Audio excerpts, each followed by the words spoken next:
السلام علیکم ورحمۃ اللہ وبرکاتہ۔ اللہ تعالیٰ سے ہمیشہ ان آنکھوں کا سوال کریں جو لوگوں میں خیر دیکھنے کی عادی ہوں، وہ دل مانگیں جو ہر کسی کے برے رویوں کو درگزر کرنے والا ہو، ایسے ذہن کی التجا رکھیں جو بری یادداشتوں کو بھلا بیٹھنے کا فن رکھتا ہو، اور اس دل کی تمنا میں گڑ گڑائیں جو کبھی ایمان کی روشنی سے خالی نہ ہو۔ شفا مانگیں صرف بیماریوں سے ہی نہیں، حد سے بڑی ہوئی خواہشات سے، کسی کے خلاف پیدا ہونے والے بغض سے، دل کو گرد آلود کر دینے والی سوچوں سے، برے خیالات سے، شیطانی وسوسوں سے۔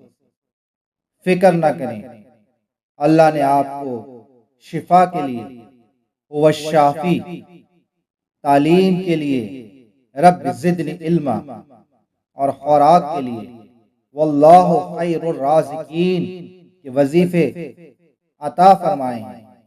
ان وظائف کے ذریعے رب سے تعلق مضبوط کریں، اپنی مصروفیات کے ختم ہونے کا انتظار مت کریں۔ یاد رکھیں، یہ مصروفیات آخری سانس تک آپ کا پیچھا نہیں چھوڑیں گے۔ ابھی اپنے رب کی طرف پلٹیں۔ اگر آپ جوان ہیں، تندرست و توانا ہیں، تو اس کا مطلب یہ تو نہیں کہ آپ کو موت نہیں آئی۔